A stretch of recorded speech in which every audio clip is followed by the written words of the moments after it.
작년 5월 MBC 인기 프로그램 나 혼자 산다에 일명 구씨 아저씨라 불리는 구성환 배우가 출연했는데요. 이 프로그램을 통해 그는 일약 스타로 떠올랐습니다. 더욱 놀라운 것은 화제가 될 특별한 이유가 없었다는 것이죠. 그가 보여준 하루에는 남들에게 이렇다 하게 자랑할 대단한 활동은 없었습니다. 반려견을 빗질해주며 아침을 시작하고 냉장고 남은 음식으로 밥을 지어 먹고 옥상에서 일광욕을 즐기고 이런 일상에서 그는 날아서 행복하다라고 말합니다. 이런 평범하고도 안온한 일상이 시청자들의 열렬한 반응을 이끌어낸 것이죠. 매년 작년을 돌아보고 새해 트렌드를 분석하는 베스트셀러죠. 트렌드 코리아 2025에서 이러한 현상을 다음과 같이 분석했습니다. 누구나 그렇게 보낼 것 같은 평범한 일상에 시청자들이 열광했다는 사실은 요즘 사람들의 행복에 대한 가치 판단이 예전과 달라지고 있다는 것을 시사합니다. 오늘 말씀의 제목인 아보하는 바로 이러한 우리 사회의 변화를 캐치하여 새롭게 부르는 신조어인데요. 아주 보통의 하루, 행복을 추구하는 것도 지나치다 생각하는 요즘 사회의 현상이 너무 소극적이지 않냐, 지나치다, 혹은 꿈을 이뤘다라고만 할 수 없는 것은 정말 아무 일도 없이 지나가는 하루가 일반적이지 않는 시대를 살고 있기 때문은 아닐까 하는 생각이 듭니다. 지난 한 해 또 최근까지도 여러 사건과 사고로 가득 찬 우리 사회의 뼈아픈 현실을 마주할 때 이러한 정의는 너무 잘 맞아 떨어진다는 사실을 절감하게 됩니다. 그런데 실제로 우리 삶의 현실은 어떤가요? 아주 평범한 하루의 연속일 때가 많지 않나요? 또 보통의 하루가 간절한 소망이 하루빨리 이루어지기 기다리는, 바라는 누군가에겐 기다림, 인내의 시간으로 여겨지기도 하죠. 그렇습니다. 우리 삶은 어제와 크게 다르지 않은 오늘, 일상의 연속, 무언가 바라고 기대하는 소망이 이루어지길 기다리는 시간이 대부분이죠. 그렇다면 그리스도를 믿어 하나님의 자녀가 된 우리, 하나님의 부름을 받은 우리는 이러한 현실 속에 어떠한 반응을 하며 살아가야 할까요? 아주 보통의 하루의 연속인 우리 인생 가운데 하나님은 어떠한 마음과 계획을 품고 계실까요? 오늘 본문에는 아주 보통의 하루를 보내고 있는 인물이 등장합니다. 여기 계신 분들이라면 수도 없이 들어본 인물이고 그의 삶의 내용도 익히 들어 알고 계실 겁니다. 하지만 저와 함께 오늘 이 인물이 겪었던 시간, 처한 상황과 환경을 면밀히 살펴볼 때 성령께서 오늘 우리 가운데 말씀하시는 하나님의 음성을 들을 수 있기를 소망합니다. 오늘 우리가 함께 읽은 본문에서 조금 더 시간을 거슬러 올라가면 야곱의 12아들 중 요셉이라는 인물이 등장합니다. 많은 오해와 갈등으로 어린 시절을 보낸 그를 통해 하나님은 이스라엘 민족을 당신의 약속대로 애굽이라는 땅에 정착시키셨습니다. 요셉은 총리로 애굽과 애굽 왕에게 신임을 얻게 되었고 아버지 야곱, 곧 이스라엘과 그의 형제들까지 고센이라는 땅에 정착할 수 있게 된 것이죠. 고센 땅에 정착한 이스라엘은 신실하신 하나님의 약속대로 생육하고 번성하여 그 수가 기하급수적으로 늘어나기 시작했습니다. 그렇게 하나님의 약속은 아무 방해 없이 고통 없이 성취되는 듯 보였습니다. 하지만 그들이 처한 상황은 변화를 맞게 되었죠. 우리 출애굽기 1장 8절 말씀 우리 같이 한번 읽어볼까요? 요셉을 알지 못하는 새 왕이 일어나 애굽을 다스리더니. 이스라엘은 자신들에게 우호적이었던 애굽의 입장이 변하는 중대한 전환점을 맞게 됩니다. 이로 인해 이스라엘 백성들은 아주 혹독한 시간들을 마주하게 되죠. 이스라엘 알지 못한 애굽 왕은 세 가지 정도의 전략을 사용하는데요. 첫 번째로는 노동의 강도를 올리는 겁니다. 그러나 그럴수록 이스라엘은 더 번성하게 되죠. 그러자 애굽 왕은 산파를 이용해 남아 살해를 계획하죠. 하지만 산파들은 애굽 왕보다 하나님을 두려워했기 때문에 왕의 명령을 따르지 않습니다. 두 계획이 다 실패로 돌아가자 이제 애굽 왕은 자신의 계획을 전면에 드러내어 실행합니다. 그것은 바로 이스라엘의 모든 남아들을 나일강에 빠뜨려 죽이는 아주 끔찍한 만행을 저지릅니다. 이제 모든 이스라엘 가정에는 두려움과 슬픔이 임하게 됩니다. 순조롭게만 보였던 하나님의 약속의 성취가 위기를 맞게 된 것이죠. 갈수록 심해지는 여러 핍박으로 약속의 성취의 가능성이 제로에 가까운 상황이 된 것이죠. 그런데 그거 아십니까? 하나님의 역사는 이렇습니다. 하나님의 역사는 이처럼 가능성 제로의 상황 속에서도 이루어집니다. 이후에 좀 더 살펴보겠지만 이 알지 못해 생겨난 문제는 하나님께서 알아주심을 통해 해결받게 됩니다. 나일강, 이스라엘 엄마들의 울음과 통곡이 가득한 곳에 한 아기가 갈대 상자에 떠내려갑니다. 정말 우연히 바로의 딸이 그 갈대 상자를 발견하게 되고 그 아이는 입양됩니다. 그렇게 우리가 잘 아는 모세는 그 시대의 패권 국가에서 최고의 교육을 받으며 성장하게 됩니다. 모세는 왕궁에서 아주 보통의 하루하루를 보내며 자랐고 어느덧 어떠한 유혹과 시련에도 잘 흔들리지 않는다는 불혹의 나이가 된 모세가 궁정을 거닐고 있을 때 참을 수 없는 광경을 목격하게 됩니다. 이 사건을 후에 초대교회 스데반이 순교하기 직전 유대인 형제들에게 한 말씀에 잘 기록되어 있는데요. 우리 함께 사도행전 7장 22절에서 25절 말씀 함께 읽겠습니다. 모세가 애굽 사람의 모든 지혜를 배워 그의 말과 하는 일들이 능하더라.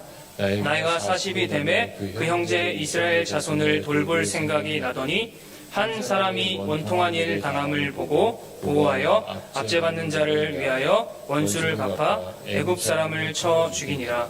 그는 그의 형제들이 하나님께서 자기의 손을 통하여 구원해 주시는 것을 깨달으리라고 생각하였으나 그들이 깨닫지 못하였더라. 아멘. 어느 정도 나이가 차서 안정감도 생기고 삶의 지혜도 생기고 애굽에 돌아가는 실정을 속속히 알게 된 말과 하는 일에 능력을 갖춘 모세에게 한 가지 생각이 들어왔는데 그것은 내가 이런 좋은 교육을 받은 게 나만 잘 먹고 잘 살라는 게 아니었구나. 하나님이 나에게 주신 사명이 있었구나를 깨달은 것이죠.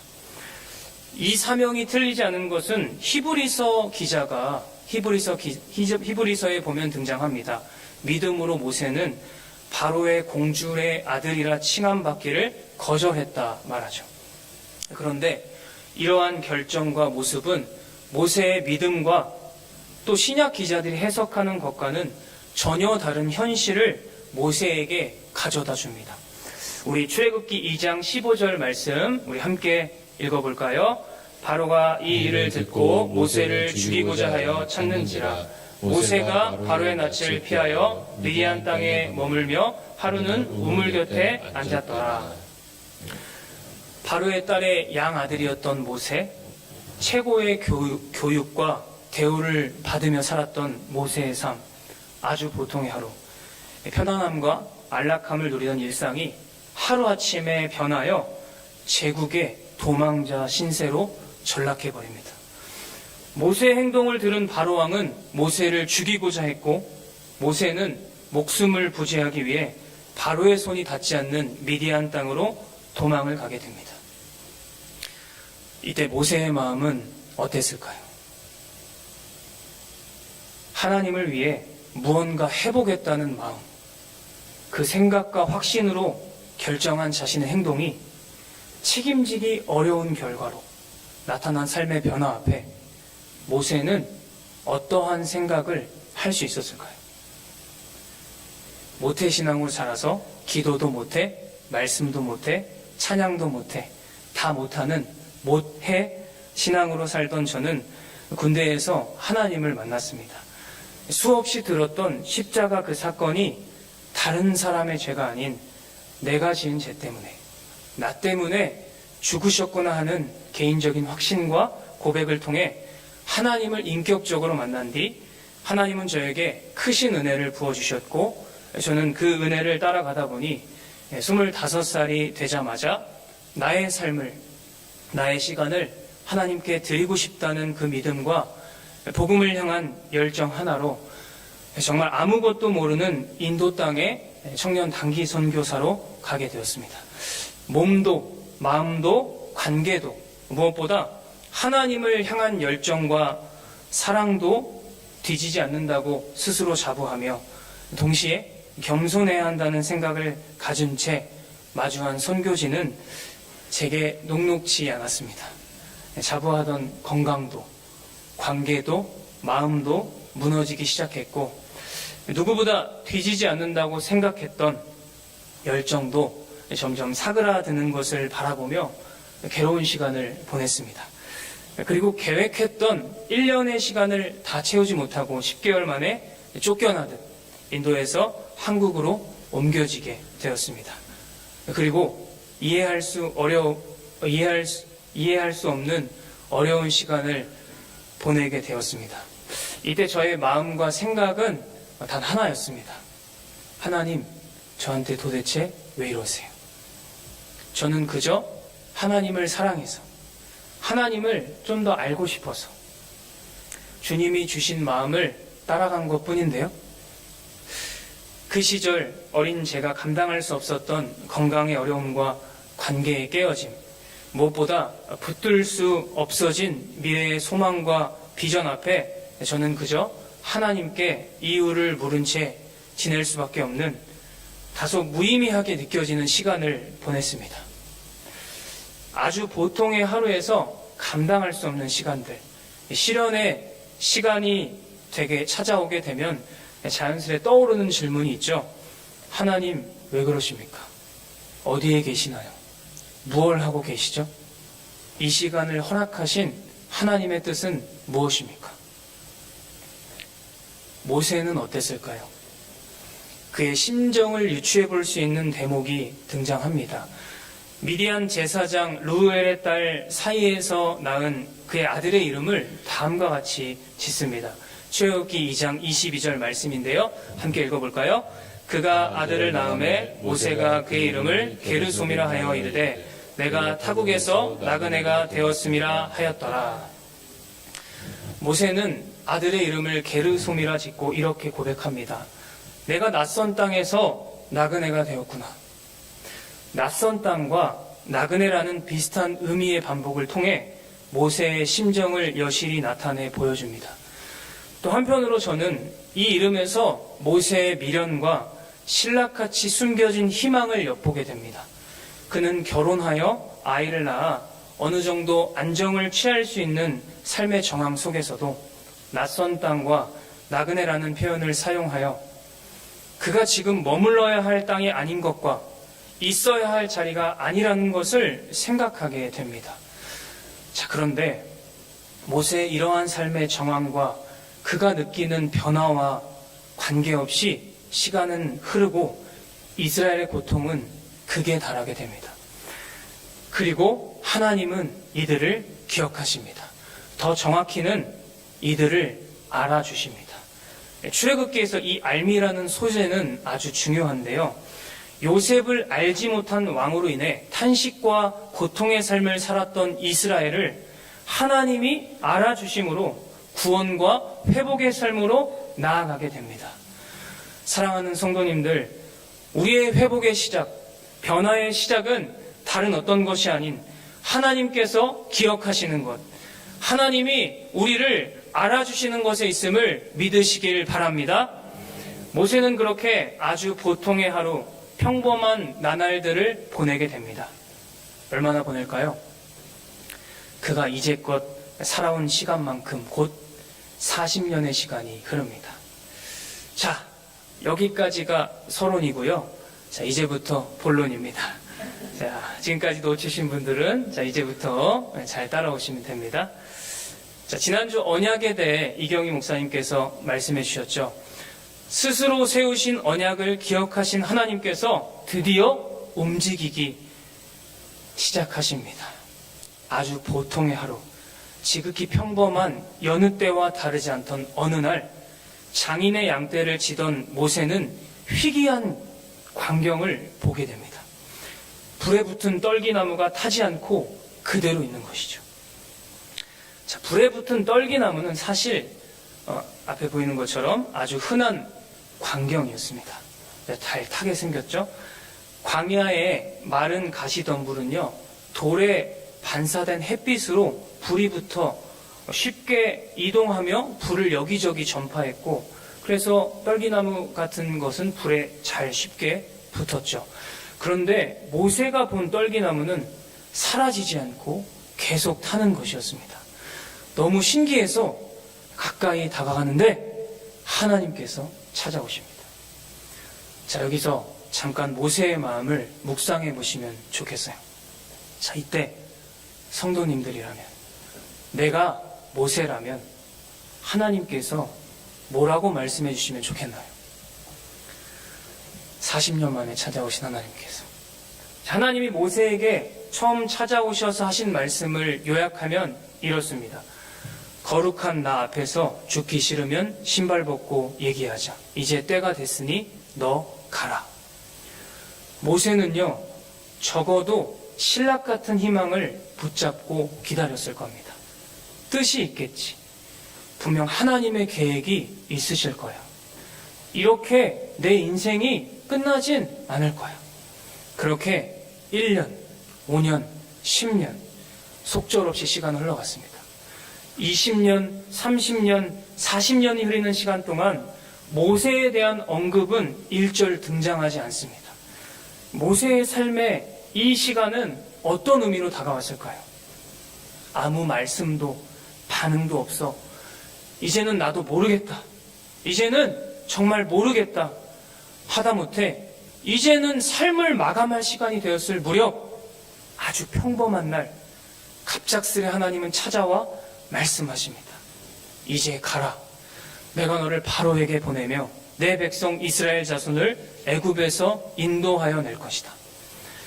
이제 때가 됐다. 가라.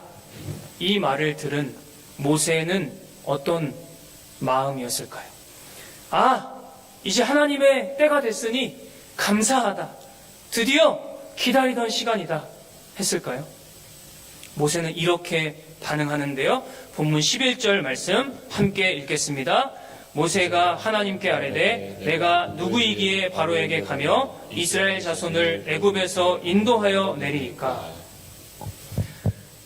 젊은 시절 자신의 사명이라 생각했던, 간절히 듣고 싶었던 부르심을 들은 모세의 반응은 냉담합니다. 냉담하다 못해 자신이 누군지 하나님께 되묻습니다.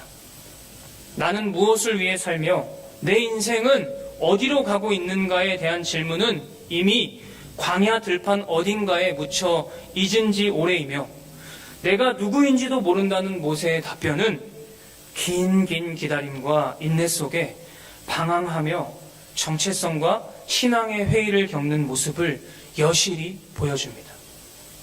간절히 바라고 원하던 소망이 이루어지지 않으면 마음이 병든다는 잠언의 말씀처럼 긴 기다림과 인내는 우리의 마음을 병들게 하고 상하게 만듭니다.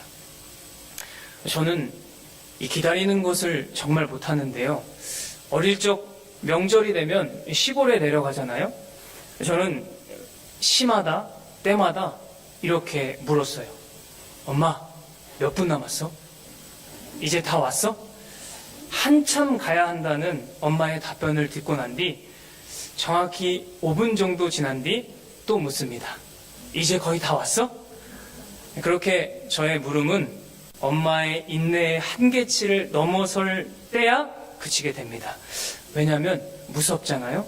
화를 내면 저희 엄마가 아주 무섭습니다. 네. 또 저는 어려서부터 장가를 빨리 가고 싶은 마음이 있었는데요. 이제 곧 가게 됩니다. 결혼할 자매의 시간을 맞추다 보니 제가 생각한 것보다는 훨씬 늦게 잡게 되었습니다. 저는 개인적으로 이 시간이 무척 힘들었는데요. 저를 더 기다리기 힘들게 만들었던 것은 저보다 한참이나 늦게 교제를 시작한 얼마 만나지도 않은 친구, 동생 전도사님들이 홀랑 식을 올려버리는 겁니다. 자매가 이런 표현 쓰지 말라고 했는데 마치 새치기를 하는 것처럼 그렇게 제가 느낄 때 그렇게 가버리는 거죠. 기다림 혹은 인내의 시간은 마냥 즐겁거나 유쾌하지 않습니다. 그리고 그 기다림의 시간이 내가 생각한 시간보다 훨씬 길어지면 마음이 상하고 길을 잃고 방황을 하기도 하죠. 이 시간은 모세에게 어떤 의미였을까요? 하나님의 부르심 앞에 여전히 방황과 갈피를 잡지 못하는 모세에게 하나님은 말씀하십니다. 내가 반드시 너와 함께 있으리라. 모세는 묻습니다. 그럼 그들이 하나님의 이름을 물으면요? 그에 대한 하나님의 답변입니다. 우리 오늘 함께 살펴본 본문 14절 15절 말씀 함께 읽겠습니다. 하나님이 모세에게 이르시되 나는 스스로 있는 자이니라. 또 이르시되 너는 이스라엘 자손에게 이같이 이르기를 스스로 있는 자가 나를 너희에게 보내셨다 하라. 하나님이 또 모세에게 이르시되 너는 이스라엘 자손에게 이같이 이르기를 너희 조상의 하나님 여호와 곧 아브라함의 하나님 이삭의 하나님 야곱의 하나님께서 나를 너희에게 보내셨다 하라. 이는 나의 영원한 이름이요 대대로 기억할 나의 칭언이라. 아멘. 모세는 하나님의 함께하심의 약속과 하나님의 이름을 듣게 됩니다. 여호와, 스스로 있는 자, 언약의 하나님. 이 하나님을 모세는 알게 되고 경험하게 됩니다. 사랑하는 성도님들, 모세에게 방황의 시간이라 생각되었던 아주 평범하고 반복되고 무의미한 시간이라 생각됐던 이 시간, 이 과정이 없었다면 모세가 하나님이 누구신지 알 수 있는 기회가 있었을까요? 40년 전에 모세는 실패를 몰랐고 당당했으며 패기가 넘치는 모습들, 거기에 열정, 불이 붙었죠. 부르심의 확신도 있었어요.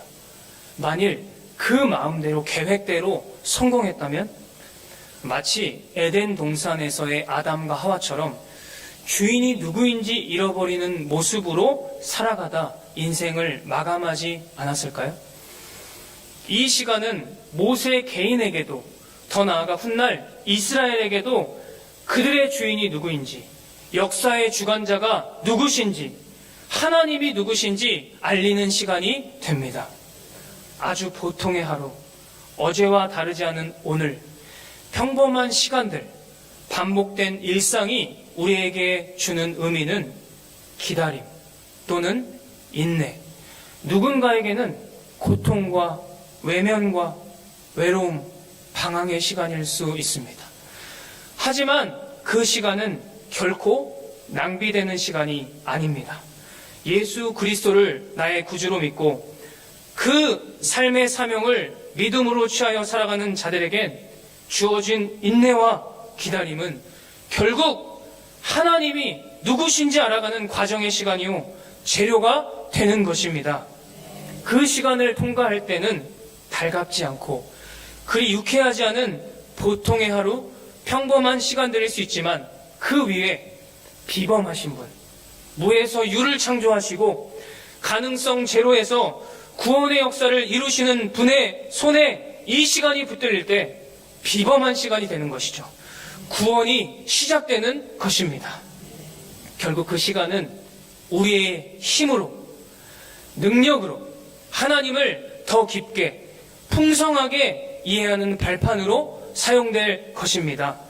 아주 보통의 하루, 인내와 기다림의 시간을 보내는 분이 계신가요? 반복 속에 지치고 낙심하며 믿음의 경주를 잠깐 멈추신 분들이 계신가요? 다시 살아계신 하나님을 바라보길 원합니다. 우리 하나님은 어떤 분이신가요? 무에서 유를 창조하시고 말씀으로 지금도 이 세상을 다스리시고 통치하시는 영광의 왕, 만왕의 주, 다시 오실 그 주님, 그리고 지금도 우리를 위하여 탄식하시며 기도하시는 하나님이십니다. 잘 붙들고 달려가고 있는 분이 계신가요? 모세의 삶을 생각해 봅시다. 죽기까지 영적으로 깨어 붙들림 바 된 삶은 내가 더 깨어지고 죽는 것입니다. 나의 지식과 경험은 더욱 하나님 앞에 부서지고 깨어지는 경험이 수없이 반복되어야 합니다. 오늘 말씀을 마무리하겠습니다. 모든 믿음의 사람들, 하나님께 귀하게 사용된 사람들은 기다림, 인내의 시간, 아주 보통의 하루가 있었습니다. 아니, 오히려 그 시간이 길었어요. 아브라함, 요셉, 모세, 다윗, 그리고 우리가 사랑하는 구주 되신 예수 그리스도. 그런데 그거 아십니까? 이 기다림 속에 이 기다림이 끝나기를 가장 기다리신 분은 우리 아버지 하나님이십니다. 하나님의 사랑은 오래 참음의 사랑이죠. 하나님은 누구보다 이들에게 하나님이 누구신지 알려주시기를 원했어요. 하나님이 어떤 분이신지, 어떻게 그들에게 신실한 약속을 갖고 계신지, 어떻게까지 사랑하시는지를 깨달아 알기 원하셨어요. 이 마음을 오늘 우리가 알기 원합니다. 우리가 흔히 여기고 생각하는 하루 가운데 그 시간을 향한 하나님의 마음과 계획을 깨달아 알길 원합니다. 우리 마음이, 시선이 거기로 향하길 원합니다. 2025년 새해 이 마음을 깨달아 알며 이 마음으로 우리에게 주어진 일상을 살아가길 원합니다. 그렇게 살아가는 자들에게 하나님을 알려주시는 은혜와 축복이 일어날 줄 믿습니다. 우리 성도님들의 2025년 하루하루가 하나님을 경험하여 알아가는 시간들로 가득 채워지기를 사랑으로 축복드립니다.